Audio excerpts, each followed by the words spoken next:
The cold reality are rocketing energy bills in a harsh winter, costing lives. Our analysis of the latest figures suggests more are already dying of cold this winter than last. Many vulnerable, terrified of turning on the heating. How often would you say you have the heating on in a normal day? £3 worth. £3 worth? Yeah. So you don't see it in terms of hours, you see it in terms of money? I've got a monitor up there. When it gets to £1, I'll turn it off. Campaigners are already warning of a deadly combination of the rocketing cost of living, rampant energy prices and a cold winter. For News at 10, Daniel's been hearing from those who are suffering and assesses how bad it could get. Also tonight. Levelling up but not belting up. Now the police say they're looking into why the PM wasn't wearing a seatbelt. Alec Baldwin charged with involuntary manslaughter over the fatal shooting on his film set. Greta gives CEOs at Davos a rocket over climate change.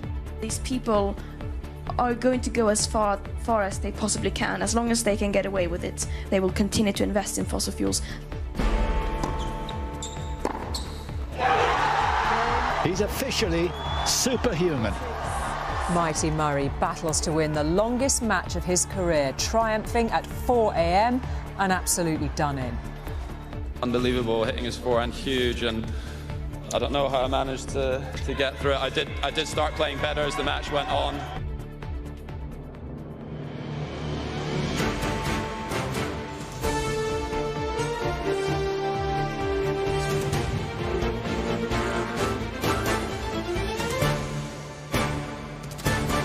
This is ITV News at 10 with Julie Etchingham. Good evening. During the pandemic and since, the NHS has tracked what have been described as excess deaths, higher numbers than usual of people dying for the time of year. COVID played a large part in that, of course. Those who died from the virus itself or from not coming forward for treatment during COVID restrictions.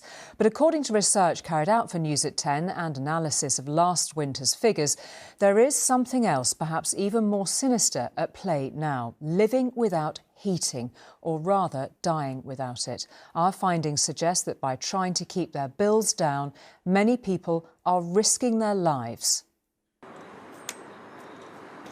On frost-covered streets, 92-year-old Margaret moves with caution. But in these freezing temperatures, it's not the short walk from the shops on her mind, but the long day ahead in her Newcastle flat. And crucially, how to stay warm. Sitting on my throne. How often would you say you have the heating on in a normal day? £3 worth. £3 worth? Yeah. So you don't see it in terms of hours, you see it in terms of money? I've got a monitor up there. When it gets to £1, I'll turn it off. And when it gets to £3, that's it, no more?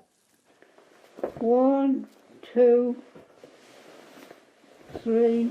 Instead, her blankets keep Margaret warm. 4. And that's how I stay warm, that's how I save on the heating. Down the road, we join Amy. So a lot of your work is kind of checking up on people, making sure they're okay? Yeah. So when they've been discharged from hospital... She visits elderly people, identified as most vulnerable in the cold weather. Hello, I'm Dan, nice to meet you, how are you? Jessie has asthma and a chronic lung condition.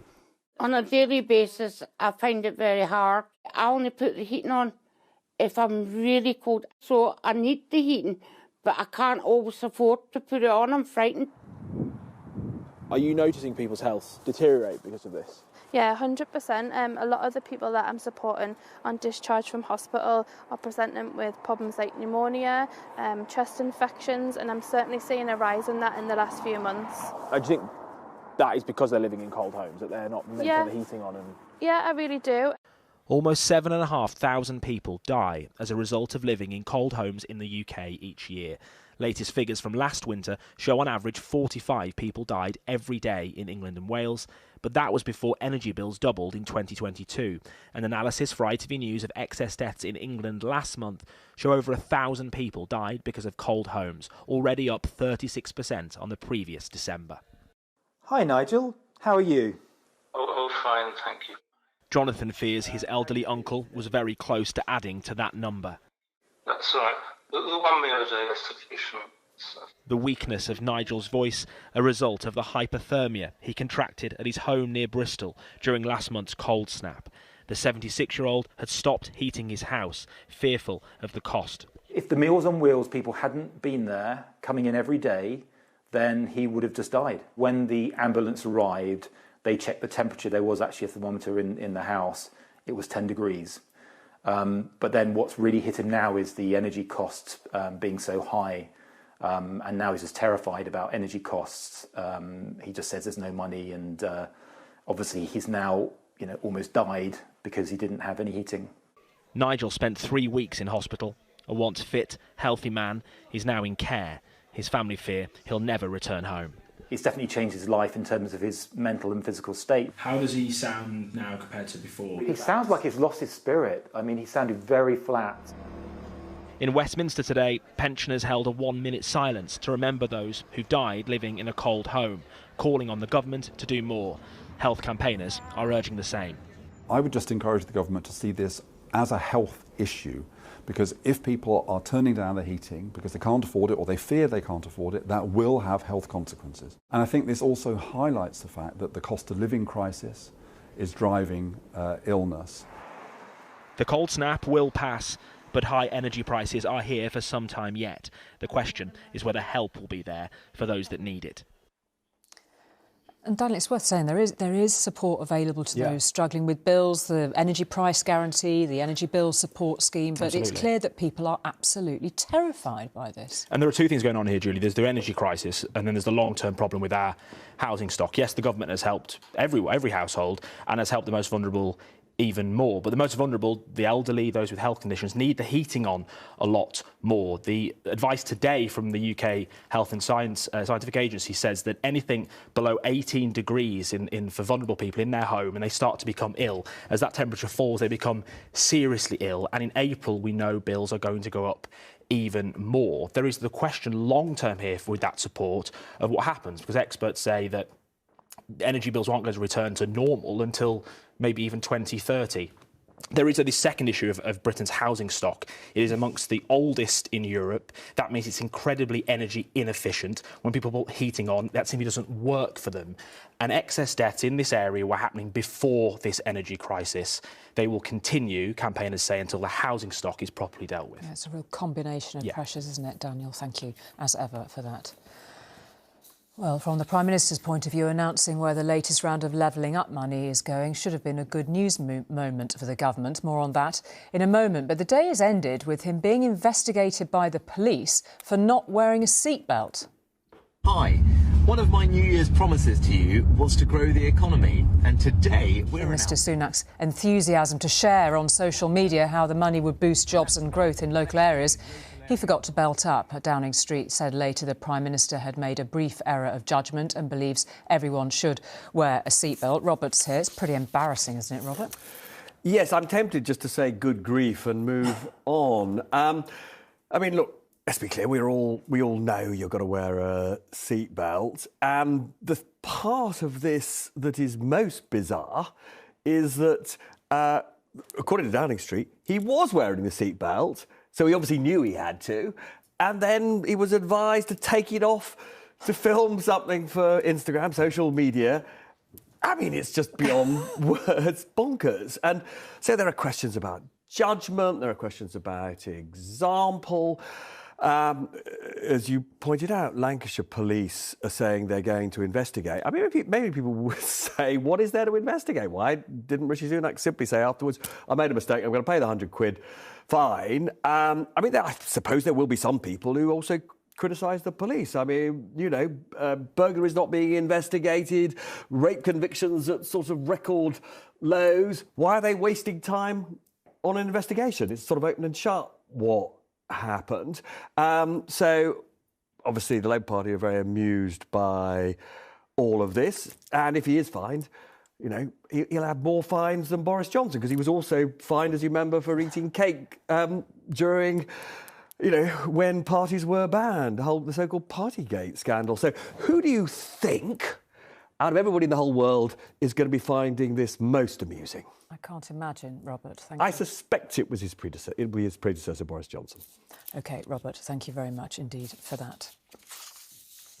Well, so to the political fallout from levelling up allocations themselves, there were always going to be certain parts of the country that were left unhappy when they were left out. But the whole Conservative concept has taken a battering today after the Prime Minister set out where the money is actually going. Even some in his own party say too much has gone to South East England. It's led to accusations of vote buying ahead of any general election. Residents in Morecambe tell us they feel their town has long been overlooked, allowing this beautiful seafront to decline. But today, news of a £50 million cash injection to regenerate this site and create what will be known as Eden Project North. So we're genuinely excited. A good place then for Rishi Suna to visit on the day 100 projects were each given a share of a £2.1 billion fund. But some claimed the PM was taking a different direction when it came to levelling up. Reorient myself, right? Okay, yeah, perfect, yeah. Prime Minister, you're giving £19 million to reopen a castle in Canterbury, while Bradford and South Tyneside have got nothing. Is this what levelling up looks like now? The best way to think about it is kind of to compare the money each region is getting with the number of people that it has. And if you look at it on that way, who came top? North West. Who came second? North East. And actually, if you look down at the other end of the table, you find places like London and the South East. That is per head, but in absolute terms, the picture looks different.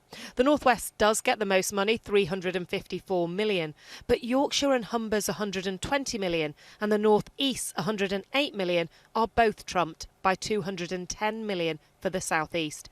Among the projects is that Canterbury Castle plan and to bring culture to underused buildings in Walthamstow in London. I'm gutted. That's how Marcus Dearden feels about the government failing to award any money at all to the borough of Bradford, including a bid to reopen Bingley Pool. Bingley's no different to other northern towns. You know, the banks are closing, the high street retail's on its knees, and regeneration schemes like this are key to get people back in towns. There were grumbles by Tory MPs too, and a Tory mayor. The system is so faulty because actually it's opaque, nobody knows why, you can't do something planful, you can't really understand a civil servant making a decision in London, can't understand the difference that some of these things could be made on the ground. Labour's Lisa Nandy criticised the Hunger Games bidding system, but for those who won, today has brought hope. Yeah, Morecambe in its heyday was absolutely buzzing. Lynn, who runs Rita's Cafe next to the Eden Project site, hopes it will bring back that buzz. There's that many businesses closed down. We're lucky, we've got quite a few regulars. Could this save you? Oh yes, definitely, yeah. The owner of the station pub is excited too. Good for business. Amazing, yeah, just can't wait to get started now. It's just going to fly. But after today's decisions, not everyone feels like levelling up is going to help their community fly. Anoush Gristana, News at 10 in Morecambe. The Priory Group of Hospitals is famous for treating the famous. It also has the biggest NHS contract for psychiatric patients. One of those NHS patients was Beth Matthews, who took her own life by swallowing poison she had managed to get from the internet while under the supervision of Priory staff, in front of their eyes, in fact. Today, an inquest jury decided neglect by the hospital in Cheshire had contributed to Miss Matthews' death, and she was not the only patient to die there.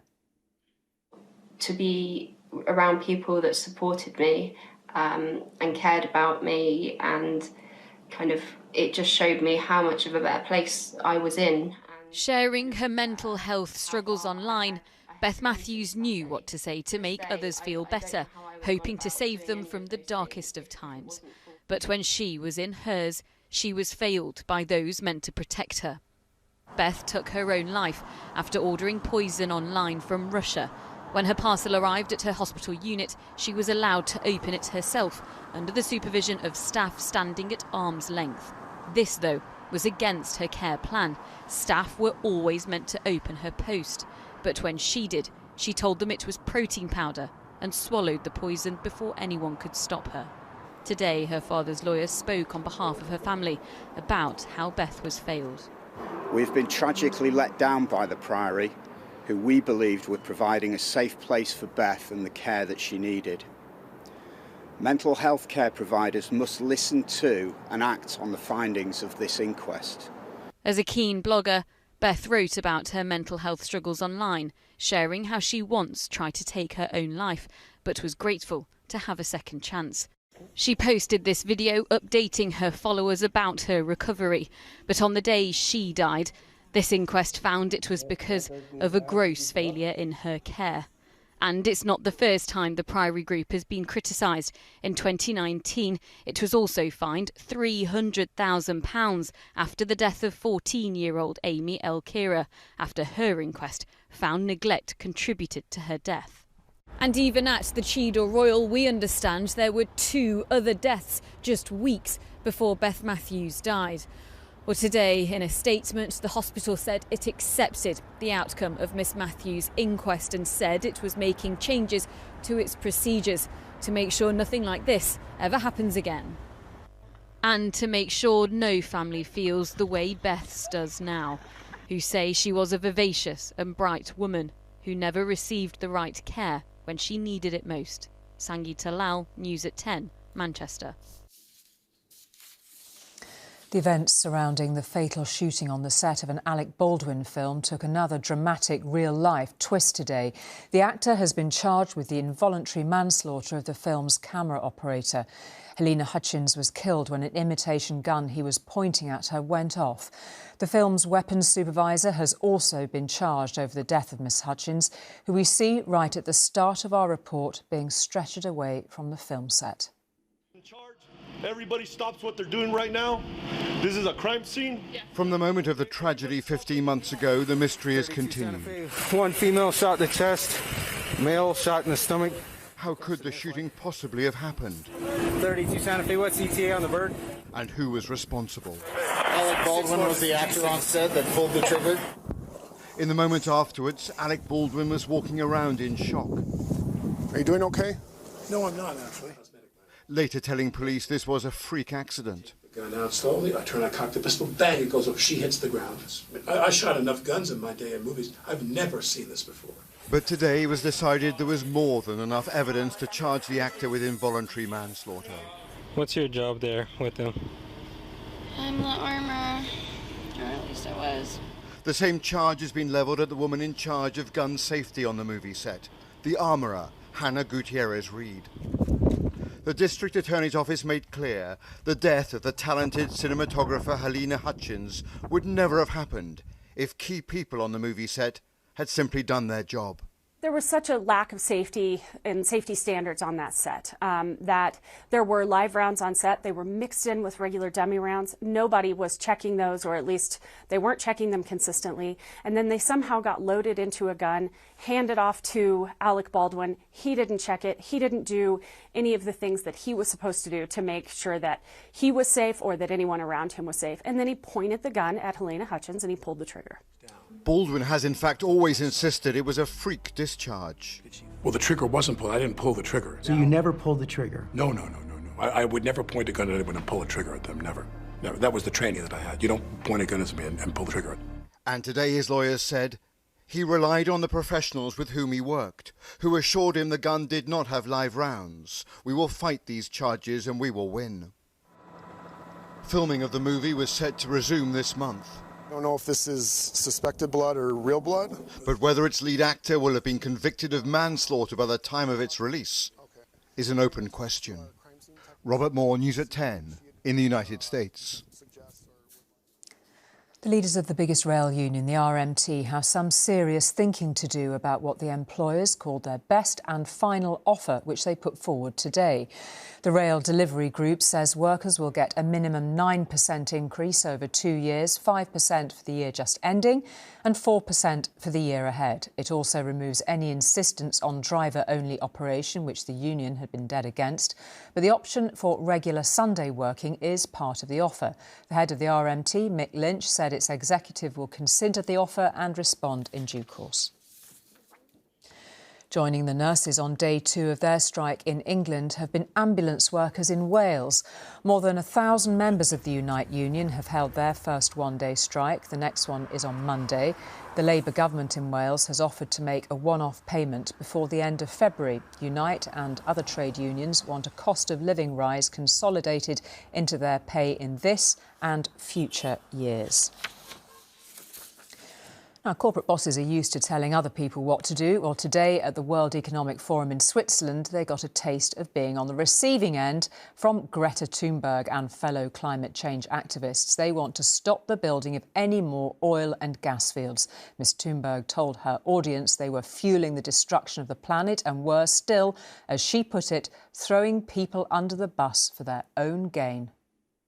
I think she doesn't want to speak. The world must decarbonise. Progress has been made, but not enough. Greta Thunberg arrived in Davos to warn that companies cannot be trusted to make the changes necessary to avoid catastrophic levels of global warming.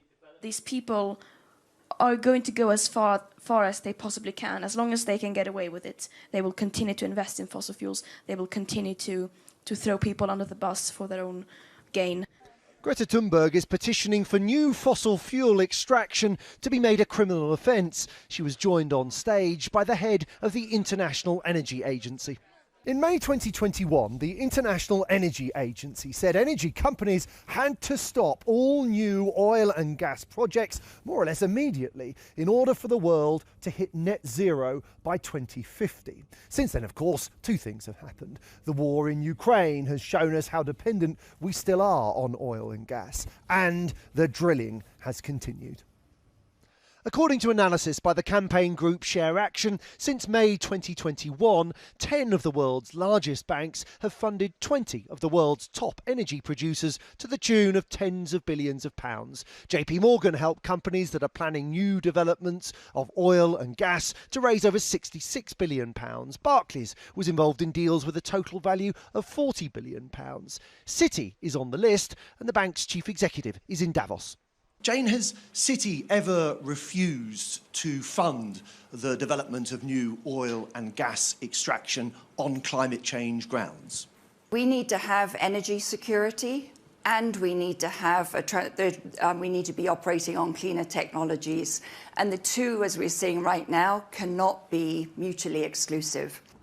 We contacted all of the banks in Share Action's report. Those who responded said their lending practices were ethical and responsible. Labour is in Davos and in force. Keir Starmer and Rachel Reeves met with executives from JP Morgan, Bank of America, Citi and Morgan Stanley this morning. I asked Rachel Reeves if she thought banks should immediately stop investing in the development of new oil and gas. I think that those are decisions for banks to take, but the truth is that oil and gas are still going to play an important part in our economy and our energy mix for many years to come. Up above Davos, a group of climate campaigners prepare for another night outdoors in sub-zero temperatures. They're showing dedication to the cause, and they hope governments and companies will too, by delivering on the promises they have made.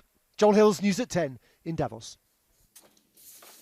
There's more British hardware on its way to Ukraine. At the start of the week, the Defence Secretary Ben Wallace confirmed 14 Challenger 2 tanks would be sent. Well, today, at a meeting in Estonia, another of Russia's neighbours, Mr Wallace promised Ukraine 600 precision-guided Brimstone missiles. He said Ukraine's allies were in it for the long haul. Britain agreeing to supply yet more weapons will add to the pressure on Germany to commit tanks to Ukraine at a meeting tomorrow. More than 1 million people have joined a day of protests and strikes in France. They're protesting against plans to push back the age of retirement from 62 to 64. President Macron has been trying to get the age raised for years, but his plans were interrupted by the coronavirus pandemic. He said today he would press on with the reforms. Now, the surprise, not to say shock, announcement by New Zealand's Prime Minister Jacinda Ardern that she doesn't want to continue in the job has left the country reeling. She was the world's youngest leader when she first got the job. Since then, she's dealt well with the country's worst terrorist atrocity and, of course, the pandemic. But support for her has been slipping. An election is looming. She said she didn't have enough left in the tank for another term. Jacinda Ardern's rise to power was rapid. I was nominated to be leader of the Labour Party. And her decision to leave it came just as quickly. I believe that leading a country is the most privileged job anyone could ever have, but also one of the more challenging.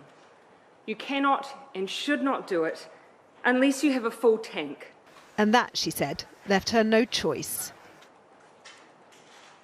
And so today I'm announcing that I will not be seeking re-election. In fact, she'll go next month. I know what this job takes, and I know that I no longer have enough in the tank to do it justice. A woman who's rarely felt the need to hide her emotions, and why should she, having proved her strength juggling a young family with running a country for 6 years. Only the second elected world leader to give birth in office and the first to take her baby into the UN. Along the way, she's faced crisis after crisis. Her response to the Christchurch mosque shootings in 2019, both tender and tough. I can tell you one thing right now. Our gun laws will change. Her swift delivery on that promise, cementing the admiration of the left.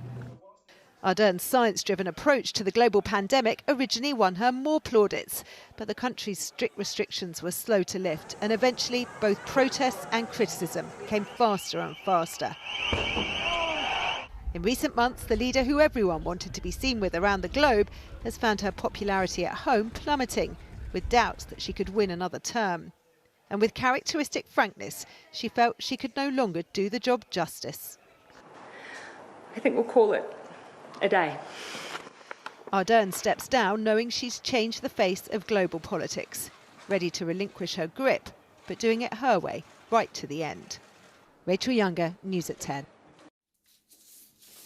As the film awards season hots up, All Quiet on the Western Front has picked up the most Bafta nominations for years.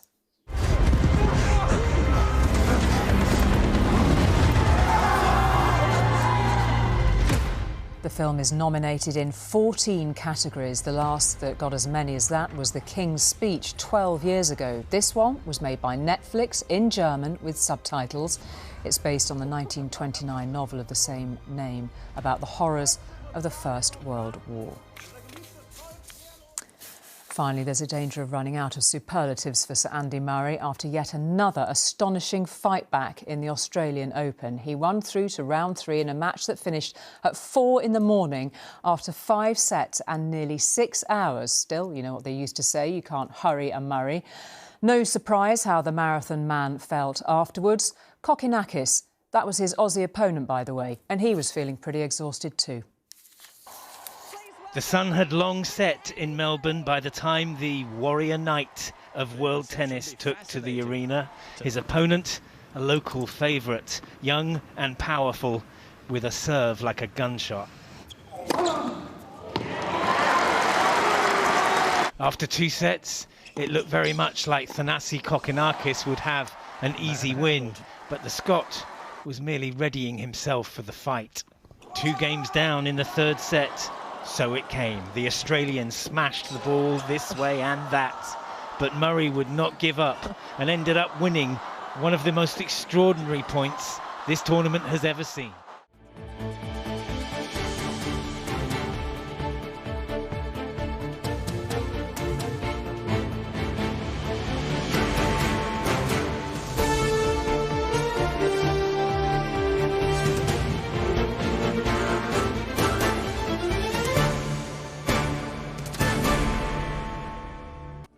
Visibility may be low this evening as the cold weather hits. Heinz Soups sponsors ITV National Weather. Hello again, hope you're all keeping well.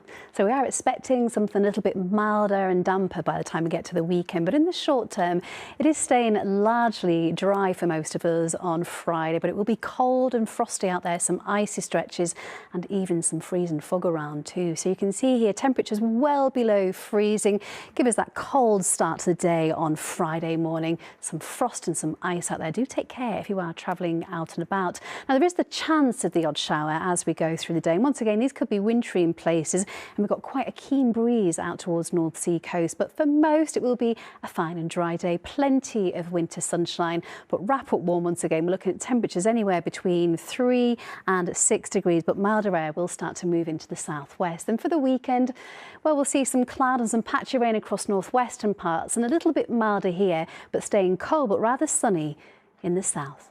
Bye-bye. Heinz Soups sponsors ITV National Weather.